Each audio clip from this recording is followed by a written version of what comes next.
Rajesh law centre में आप लोगों का स्वागत है। आज हम लोग चर्चा करेंगे फ्लोर टेस्ट के बारे में। फ्लोर टेस्ट क्या होता है, इस फ्लोर टेस्ट के बारे में मैंने एक चार्ट बनाया है जिसमें फ्लोर टेस्ट को डिटेल से समझा जाएगा कि इसके बारे में क्या क्या संवैधानिक पहलू हैं। सबसे पहले लिखा हूँ मैं फ्लोर टेस्ट क्या है, फ्लोर टेस्ट कब होता है, यानी इसकी ज़रूरत कब पड़ती है, फ्लोर टेस्ट कैसे कराया जाता है, इसके कराने का तरीका क्या है, फिर संविधान में इसके बारे में प्रावधान कहाँ किया गया है, और लास्ट में है फ्लोर टेस्ट का इफेक्ट क्या होता है। तो इसी पे विधिवत चर्चा किया जाएगा। सबसे पहले आप लोग चैनल पर यदि नए हैं सब्सक्राइब कर लीजिए, वीडियो को लाइक शेयर कमेंट करते रहिए। आइए हम लोग देखते हैं फ्लोर टेस्ट क्या है। फ्लोर टेस्ट के बारे में विधिवत चर्चा किया जाएगा। जैसा कि अभी एक ताज़ा खबर आई है कि पाकिस्तान में वहाँ के प्रधानमंत्री फ्लोर टेस्ट में फेल हो चुके हैं और वो अपनी पूरे कैबिनेट के साथ इस्तीफा दे चुके हैं। यानी फ्लोर टेस्ट में अगर वो पास हो गए होते तो उन्हें कैबिनेट से इस्तीफा, यानी पूरी कैबिनेट के साथ या पूरे मंत्रिमंडल के साथ उन्हें इस्तीफा नहीं देना पड़ता और उनकी सरकार बची रहती। लेकिन फ्लोर टेस्ट में वो हार चुके हैं और अपनी पूरी मंत्रिपरिषद के साथ उन्होंने इस्तीफा दे दिया है। तो इस समय पाकिस्तान में कोई प्रधानमंत्री नहीं है। कार्यवाहक प्रधानमंत्री के रूप में इमरान खान गवर्नमेंट चला रहे हैं। जैसे ही नए प्रधानमंत्री का चुनाव कर लिया जाएगा वैसे ही इमरान खान जो एक संवैधानिक रूप से, सांकेतिक रूप से प्रधानमंत्री के रूप में अभी कार्य कर रहे हैं, वो भी कार्य उनका समाप्त हो जाएगा। तो कैसे वो फ्लोर टेस्ट से हार गए? क्या भारत में भी फ्लोर टेस्ट कराया जा सकता है? क्या फ्लोर टेस्ट केवल प्रधानमंत्री के लिए होता है या मुख्यमंत्रियों के लिए भी फ्लोर टेस्ट का विकल्प है? इन सभी के बारे में हम लोग विशेष चर्चा करेंगे। आइए सबसे पहले समझते हैं फ्लोर टेस्ट क्या है। देखिए फ्लोर टेस्ट का मतलब होता है, यहाँ फ्लोर का मतलब होता है जो है स्थल, टेस्ट का मतलब होता है परीक्षण, यानी स्थल पर परीक्षण करना। ठीक है, यानी एक तरह से क्या है कि ये जिस सेंस में यूज होता है उस सेंस में अर्थ नहीं निकाल सकते आप इंग्लिश से। फ्लोर टेस्ट का मतलब है कि बहुमत साबित करना। ठीक है, कहाँ बहुमत साबित करना? ये बहुमत सदन के भीतर साबित किया जाता है, राष्ट्रपति या राज्यपाल भवन में नहीं, सदन के भीतर बहुमत साबित किया जाता है। क्यों? क्योंकि कोई भी गवर्नमेंट चाहे वो राज्य की हो या केंद्र की हो, राष्ट्रपति भवन या राज्यपाल भवन से नहीं चलती है बल्कि सदन में बहुमत होने की वजह से चलती है। तो बहुमत सदन में साबित किया जाता है, यानी फ्लोर टेस्ट सदन में साबित होता है, राष्ट्रपति या राज्यपाल भवन में नहीं। ठीक है, राष्ट्रपति और राज्यपाल भवन में अगर बहुमत साबित होने लगे तो फिर जो राष्ट्रपति या राज्यपाल जिसको चाहेगा वही प्रधानमंत्री या मुख्यमंत्री देश का या राज्य का बनेगा। ठीक है, तो वो बिल्कुल से संवैधानिक प्रक्रिया नहीं है। अगर राज्यपाल भवन में बहुमत साबित होता है, राष्ट्रपति भवन में बहुमत साबित होता है तो ये सरासर संविधान के उल्लंघन में है। ठीक है, कहीं से भी संविधान इसे मान्यता नहीं देता है। तो फ्लोर टेस्ट का मतलब है बहुमत साबित करना। कहाँ? सदन में। सदन में किसमें? जिस सदन में बहुमत होता है, जिस सदन में बिना बहुमत के सरकार कोई पार्टी नहीं बना सकती, उसी सदन में बहुमत साबित करना होता है। जैसे अगर हम बात करें उत्तर प्रदेश की या अन्य राज्यों की या देश की या पाकिस्तान की, तो पाकिस्तान में भी 2 सदन हैं, भारत में भी, राज्यों में भी और केंद्र में भी लगभग 2 सदन। केंद्र में तो 2 सदन हैं ही, हर राज्यों में 2 सदन नहीं है, कहीं कहीं 2 सदन हैं, अधिकतर एक ही सदन राज्यों में है। तो जो निम्न सदन होता है, ठीक है, जिसको निम्न सदन कहते हैं या जिसको प्रिय सदन कहते हैं या जिसको जनता का सदन कहते हैं, ठीक है, या जिसको अस्थायी सदन कहते हैं, उसी सदन में फ्लोर टेस्ट होता है। उसी सदन में सरकार को बहुमत साबित करना होता है। उसी सदन का बहुमत होना, ठीक है, सरकार के पास हमेशा जरूरी होता है। बिना बहुमत के सरकार कभी भी नहीं चल सकती।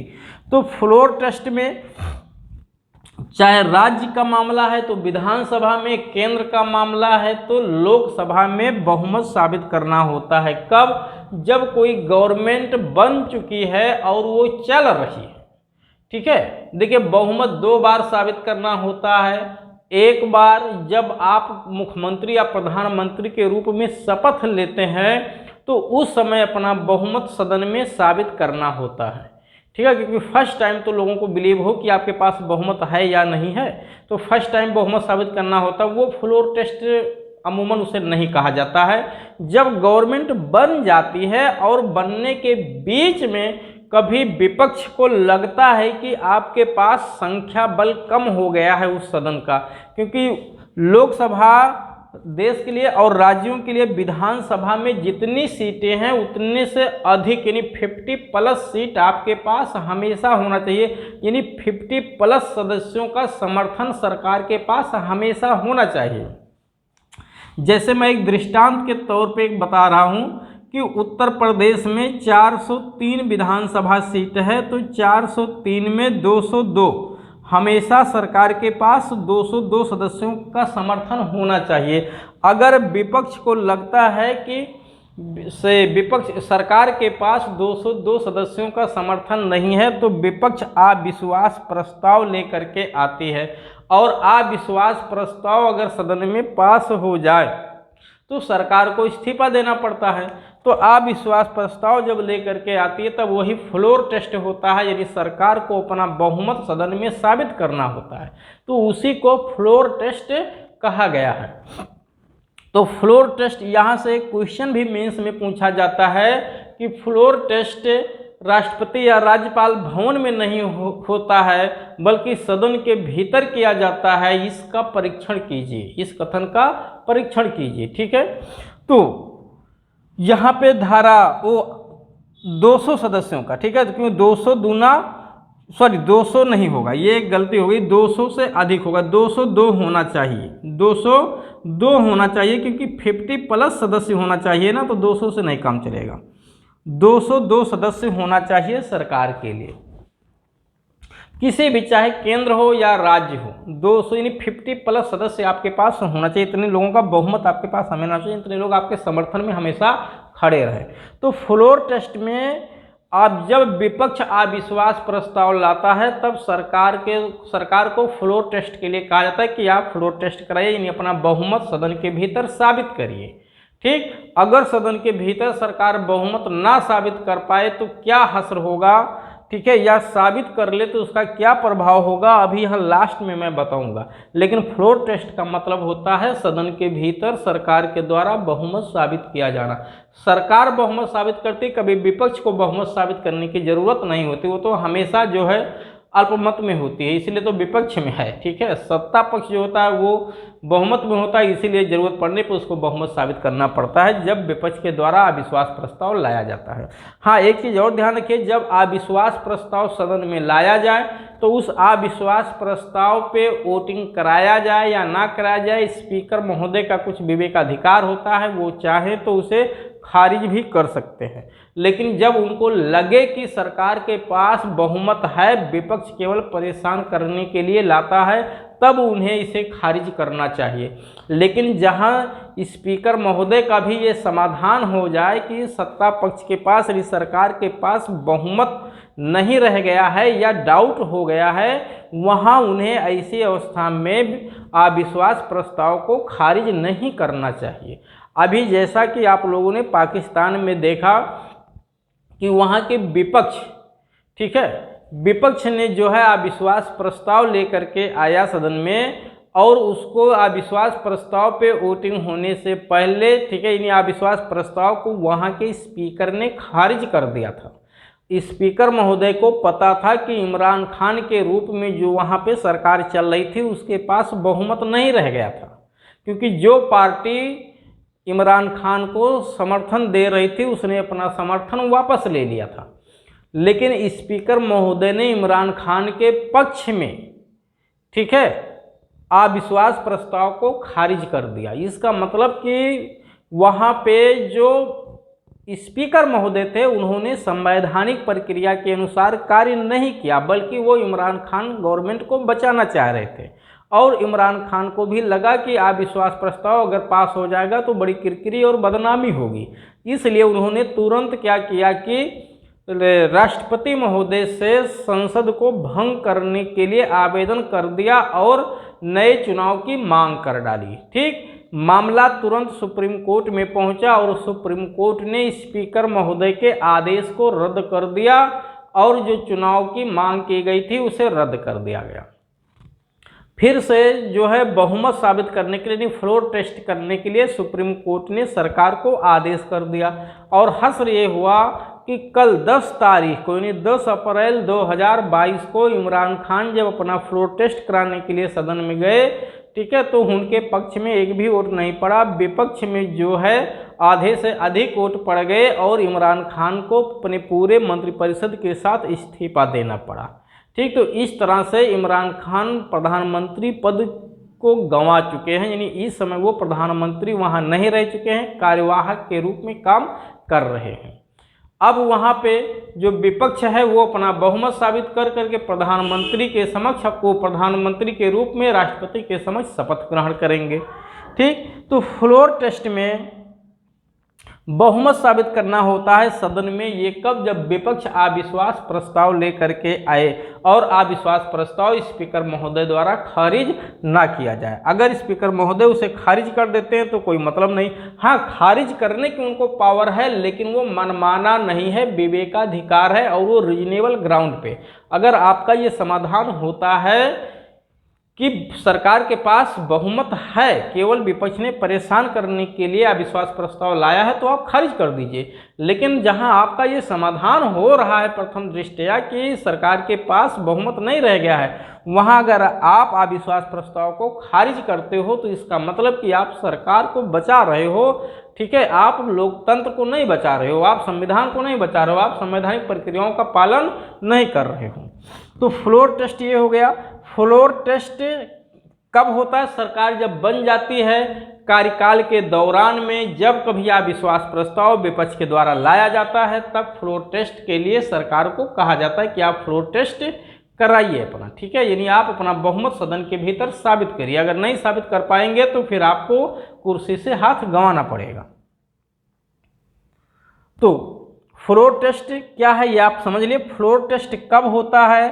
फ्लोर टेस्ट जब कार्यवाही के दौरान विपक्ष को लगता है सरकार के पास बहुमत नहीं रह गया है, तब वो अविश्वास प्रस्ताव लेकर के आती है और ऐसी स्थिति में सरकार को अपना बहुमत साबित करना पड़ता है। वही अविश्वास प्रस्ताव जब सदन पेश किया जाता है तब सरकार को अपना बहुमत उसी समय साबित करना पड़ता है। कभी ऐसा नहीं है कि अविश्वास प्रस्ताव पहले पेश हो जाएगा, पास हो जाएगा, फिर सरकार अपना बहुमत साबित करेगी, नहीं फ्लोर टेस्ट होगा। नहीं, वो दोनों प्रक्रिया एक साथ ही होती है। यानी जब अविश्वास प्रस्ताव पे चर्चा होगा और वोटिंग होगा तो सरकार चाहेगी कि उसके पक्ष में ज़्यादा से ज़्यादा वोट पड़ जाए, बहुमत आ जाए, और विपक्ष चाहेगी कि उसके पक्ष में ज़्यादा वोट पड़ जाए, यानी सरकार गिर जाए, और सरकार चाहेगी कि उसकी सरकार बची रहे, यानी उसके पक्ष में बहुमत हो जाए। तो सरकार अपने पक्ष में वोटिंग कराएगी, विपक्ष अपने पक्ष में चाहेगा उसके पक्ष में ज़्यादा सदस्य आ जाए। तो सरकार जो चाहेगी कि उसके पक्ष में वोटिंग ज़्यादा से ज़्यादा हो जाए, से उसकी सरकार बची रहे, तो उसी को फ्लोर टेस्ट कहते हैं। और उधर अगर नहीं हो पाया तो अविश्वास प्रस्ताव पास हो जाता है एक तरह से। तो ये दोनों प्रक्रिया एक साथ ही होती है, बस दो अलग अलग नाम हैं इसके।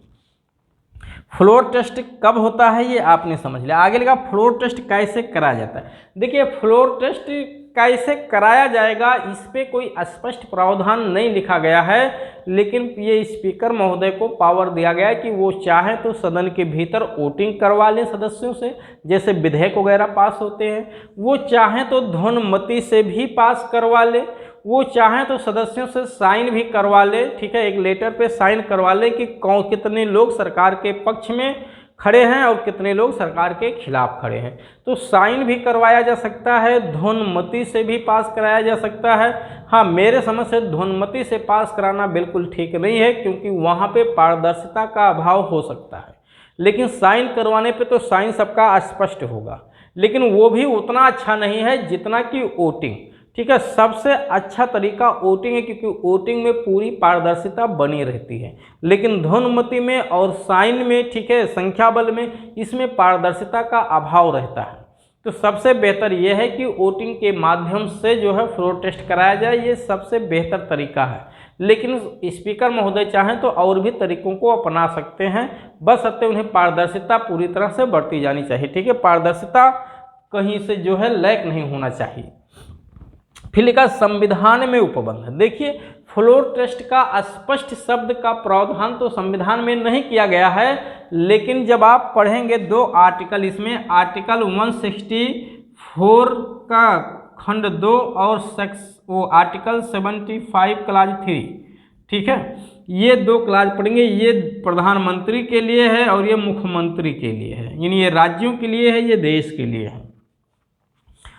अगर मुख्यमंत्री यानी जो मंत्रिपरिषद होती है, राज्य की मंत्रिपरिषद, वो विधानसभा के प्रति हमेशा सामूहिक रूप से उत्तरदायी होती है। यहाँ भी लिखा हुआ जो मंत्रिपरिषद है ये लोकसभा के प्रति सामूहिक रूप से उत्तरदायी होती है। तो सामूहिक रूप से उत्तरदायी का मतलब यहाँ पे ये भी निकाला जाता है कि हमेशा सदन में बहुमत होना चाहिए। अगर किसी कार्य पे आपके पास बहुमत नहीं रह गया सदन में, यानी लोकसभा में या राज्यों है तो विधानसभा में, तो आपको इस्तीफा देना पड़ जाएगा। तो जब अविश्वास प्रस्ताव लेकर के आया गया और सरकार को फ्लोर टेस्ट कराने के लिए कहा गया कि आप अपना बहुमत साबित करिए, तो बहुमत कहाँ साबित करेंगे? उसी सदन में साबित करेंगे, लोकसभा में, या राज्य का मामला है तो विधानसभा में। अगर सरकार बहुमत नहीं साबित कर पाई तो उसे पूरे मंत्रिपरिषद के साथ सामूहिक रूप से इस्तीफा देना पड़ेगा, यानी सरकार गिर जाएगी। तो ये स्पष्ट प्रावधान तो नहीं किया गया है, लेकिन एक तरह से प्रावधान यही है। सेक्शन आर्टिकल 164 का क्लाज 2 और आर्टिकल 75 का क्लाज 3, इसी को फ्लोर टेस्ट भी हम कह सकते हैं, ठीक है, या इसी को फ्लोर टेस्ट के नाम से भी जाना जाता है कि फ्लोर टेस्ट का उल्लेख कहाँ किया गया है, तो इसी आर्टिकल में फ्लोर टेस्ट का उल्लेख किया गया है, ठीक। इसके अलावा तो और कोई भी आर्टिकल इससे मिलता जुलता भी नहीं है। उसके बाद फ्लोर टेस्ट का प्रभाव क्या होगा? जब फ्लोर टेस्ट हो जाएगा तो उसका इफेक्ट ये होता है कि अगर फ्लोर टेस्ट में सरकार पास हो गई, यानी उसके पास बहुमत का आंकड़ा पूरा हो गया, तो सरकार उसकी बनी रहेगी जब तक उसका जितना शेष कार्यकाल बचा हुआ है। अगर फ्लोर टेस्ट में सरकार ने बहुमत का आंकड़ा नहीं छू पाया, यानी जितना सदस्य है, जैसे उत्तर प्रदेश अगर राज्य की बात है तो 202 सदस्य अगर सरकार के पक्ष में नहीं खड़े हुए, नहीं वोट किए, तो सरकार को पूरे मंत्रिपरिषद के साथ सामूहिक रूप से इस्तीफा देना पड़ेगा, यानी सरकार कुल मिला के क्या होगी? गिर जाएगी। अब विपक्ष को मौका दिया जाएगा कि आप अपना बहुमत साबित करके सरकार बनाइए, ठीक। तो पाकिस्तान में यही हुआ। इमरान खान गवर्नमेंट, ठीक है, जो वहाँ पे नेशनल असेंबली थी, ठीक है, निचली सदन, नेशनल असेंबली में 342 सदस्य टोटल थे। उस 342 सदस्य में, ठीक है, कितना चाहिए? 122 सदस्य चाहिए, वो 172 सदस्य, ठीक है, सॉरी